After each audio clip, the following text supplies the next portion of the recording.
পরবর্তী একটা গেটের দিকে এগাচ্ছি স্নান করার জন্য। আজকে বলছে নৌকা বন্ধ, জানি না নৌকা করে আমরা সঙ্গম অব্দি পৌঁছাতে পারবো কিনা, চেষ্টা করে দেখছি এই গেটে আমরা স্নান করতে পারছি কিনা। পরবর্তীকালে মানে শিবরাত্রি শিব চতুর্দশী পর্যন্ত যারা আসবে মাস্ক এবং গ্লাভ, সানগ্লাস এই দুটো কিন্তু অবশ্যই আনবেন। এই দুটো না আনলে খুব অসুবিধা ফেস করতে হচ্ছে সবাইকে। এত ধুলো এবং প্রচন্ড রোদ্দুর, ঠান্ডার হাওয়া প্রচন্ড দিচ্ছে, প্রচন্ড ঠান্ডা হাওয়া দিচ্ছে। সেই জন্য জ্যাকেট বা গায়ে সোয়েটার বা কান ঢাকার জিনিস সেটা যেমন দরকার। এখানে একটা অদ্ভুত ওয়েদার, চরম ভাবাপন্ন ওয়েদার দেখলাম।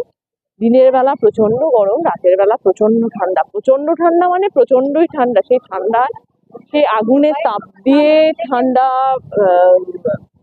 কে নিজেদের গরম করতে হচ্ছে, এইরকম অবস্থা। তো এখানে যারা তাঁবুতে রয়েছেন তারা সত্যি মানে তাদের কথা ভাবলে অবাক লাগায়। তারা ঠাকুরের কি সত্যি, তারা সমস্ত ভারতবর্ষ থেকে সমস্ত ধর্মাবলম্বী লোক, বিশেষত সনাতন ধর্মাবলম্বী লোকেরাই এখানে এসেছেন। আমরা দেখতে পাচ্ছি হেলিকপ্টার দেখতে পাচ্ছি ওখানে চারদিকে চক্কর দিচ্ছে সিকিউরিটি পারপাসে। হেলিকপ্টারটা আমরা দেখিয়ে দিই একবার। সিকিউরিটি পারপাসের জন্য হেলিকপ্টারটা চক্কর দিচ্ছে। কাতারে কাতারে লোক, এই সমাগম এক অদ্ভুত সমাগম। এক্ষেত্রে কি বলবো, মানে নিজেকে সত্যি খুব ধন্য মনে হচ্ছে যে আমরা পেরেছি, কুম্ভ স্নান করতে আসতে পেরেছি। আমরা স্নানটা করা হয়ে গেলে বুঝতে পারবো। ঠাকুরের সবার কৃপা আমাদের উপর বর্ষিত হোক, এটাই চাই।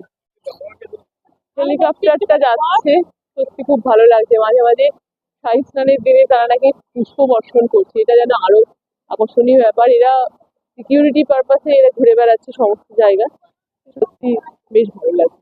ব্যবস্থাপনা অনেক অনেক খুবই ভালো বলতে হবে। আর এত কোটি কোটি লোকের আগমনে তারপরেও যে এত সুন্দরভাবে মেলাটা চলছে, এত ভালোভাবে। হ্যাঁ, কিছু কিছু ক্ষেত্রে বহু মানুষের, বহু পুণ্যার্থীর সমাগমে কিছু হয়তো সকলে নিজের মনস্কামনা, নিজের ইচ্ছা পূর্ণ করতে পারছে না বলে তারা অনেকেই অনেক রকম কথা বলছে।